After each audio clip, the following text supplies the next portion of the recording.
Assalamualaikum warahmatullahi wabarakatuh. Kembali lagi di channel Prayoga Muhammad.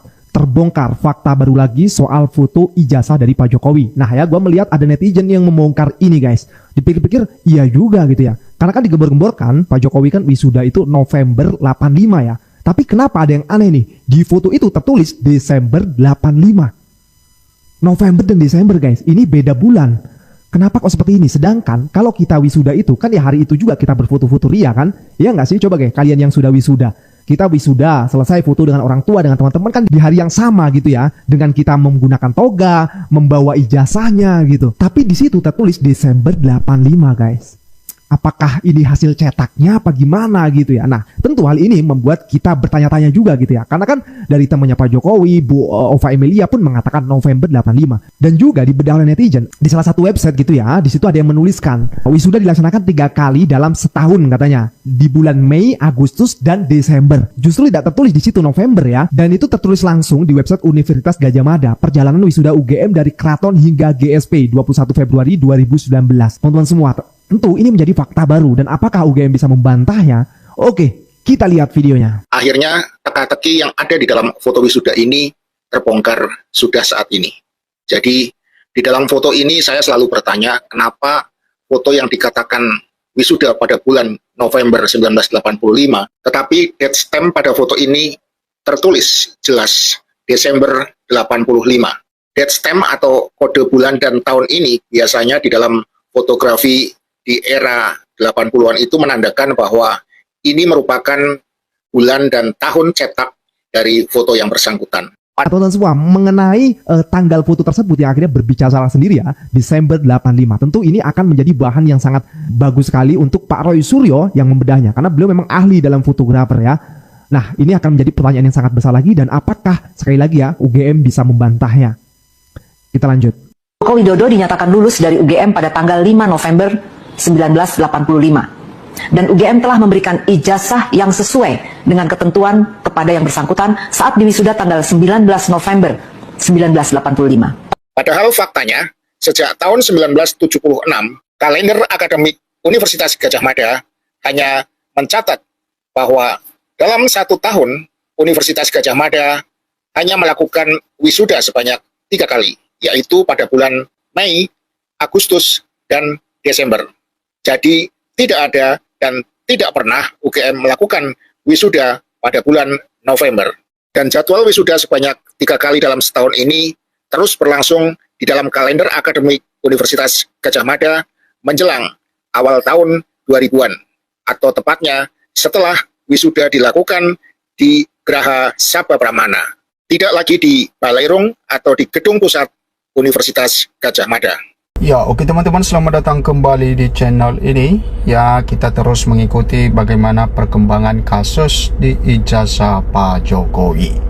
Jokowi ketakutan jika kasus ijazah sampai disidangkan. Nah, ini yang menjadi pertanyaannya adalah apakah memang benar Pak Jokowi ketakutan ya ketika ijazah sampai disidangkan.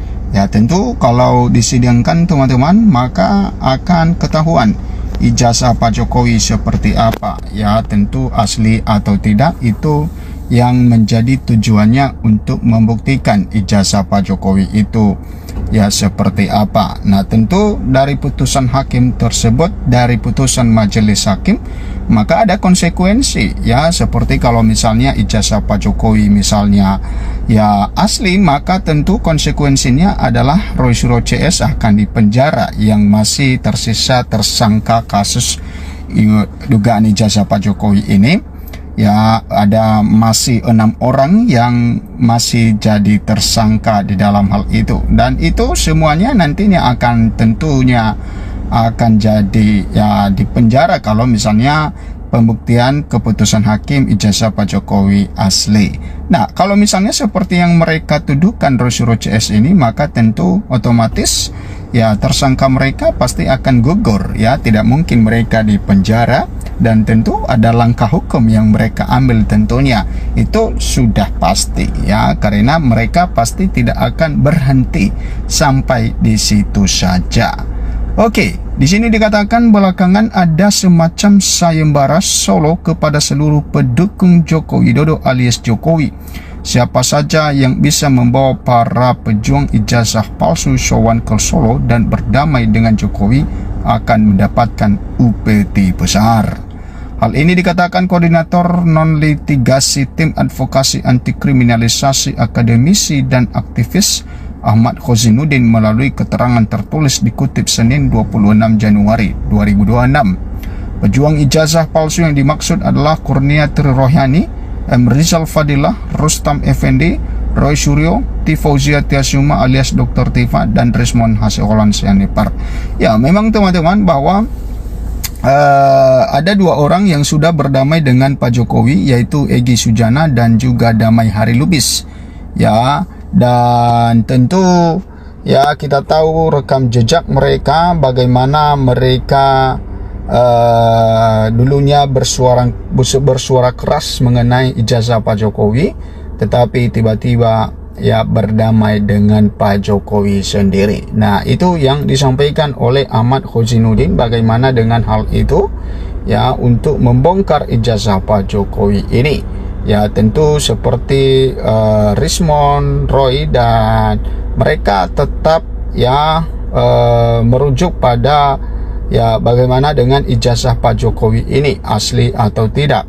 Ya, karena walaupun sudah ditunjukkan oleh Polda Metro Jaya bahwa ijazah Pak Jokowi ya ditunjukkan ke mereka, tapi itu tidak memberikan satu kemunduran bagi mereka untuk bisa berhenti untuk bersuara mengenai ijazah Pak Jokowi ini. Nah, kita terus mengikuti hal ini teman-teman sampai nantinya ya dibuktikan ijazah Pak Jokowi ini asli atau tidak.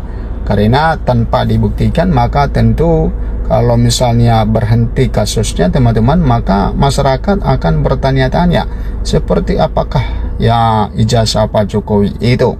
Ya, makanya Mahfud MD ya sering bersuara mengenai kasus ini teman-teman, dan sering sekali dia memberikan pembelaan kepada Roy Suryo CS, bahwa kata Mahfud MD ya Roy Suryo itu tidak bisa dipenjara kalau ya ijazah Pak Jokowi belum juga dibuktikan. Dan tentu mungkin bisa saja itu alasan juga pihak kepolisian tidak melakukan penahanan kepada Pak Jokowi teman-teman, karena dinilai bahwa ya tentu mereka kan sudah lama tersangka, dan tentunya langkah selanjutnya adalah dilakukan penahanan. Dan sampai sekarang ya Roy Suryo CS tetap berkeliaran kemana-mana ya di seluruh Indonesia. Hanya saja mereka sudah cegat untuk keluar negeri, mereka tidak bisa lagi keluar negeri, hanya keliling Indonesia bisa antar kota. Dan itu kata Rasulullah itu tidak masalah bagi mereka, karena ya data-data dari luar negeri itu katanya mengenai ijazah Wakil Presiden Gibran itu sudah lengkap katanya. Dan ternyata memang bukan hanya ijazah Pak Jokowi yang dipersoalkan atau dipertanyakan, tetapi ijazah Wakil Presiden Gibran juga mereka mempertanyakan itu. Ya, kalau di Pak Jokowi ijazah yang dipermasalahkan adalah ijazah S1-nya. Tetapi kalau di Gibran bahwa ijazah SMA-nya yang dipermasalahkan, karena mereka mempertanyakan mengenai surat keterangan yang dikeluarkan oleh KPU. Ya, Subhan Palal pernah menggugat ijazah Gibran ini ke pengadilan ya, dan ternyata bahwa gugatannya ditolak oleh pengadilan ya, sehingga nanti kita menunggu apakah nantinya ya Subhan Palal ini akan berjuang lagi atau ya sudah berhenti sampai di situ saja. Nah, tentu langkah-langkah seperti itu nantinya yang kita tunggu ya, bagaimana publik menilai ijazah Pak Jokowi ini ya. Dan ya setelah Roy Suryo CS ini jadi tersangka teman-teman, maka ya bukan malah semakin berkurang mengenai pembahasan ijazah Pak Jokowi. Ya, hampir setiap hari kita mendengarkan pembahasan ijazah Pak Jokowi di stasiun televisi teman-teman, dan itu saja yang dibahas ya, itu saja yang dibahas ya, sehingga program-program pemerintah yang sangat-sangat efektif harusnya itu yang dibahas, tetapi oleh karena kasus ini tidak berkesudahan ya tetap ada, maka ya program-program Presiden Prabowo Subianto itu ya tidak terekspos dengan baik ya di publik jadinya. Ya, maka harusnya Pak Prabowo mengambil satu tindakan dalam hal ini untuk mempercepat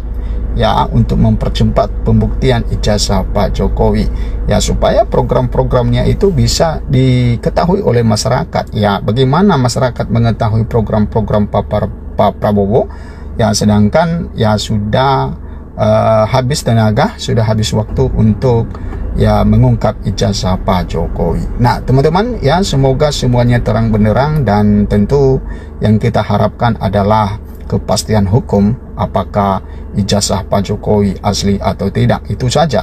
Ya, tentu selangkah selanjutnya nanti ya terserah, itu bagian dari Roche seperti apa yang mereka lakukan kalau misalnya sudah terbukti asli atau tidak. Tapi masyarakat masih menunggu bagaimana dengan pembuktian ini. Silahkan memberikan komentar Anda. Sampai jumpa di video berikutnya.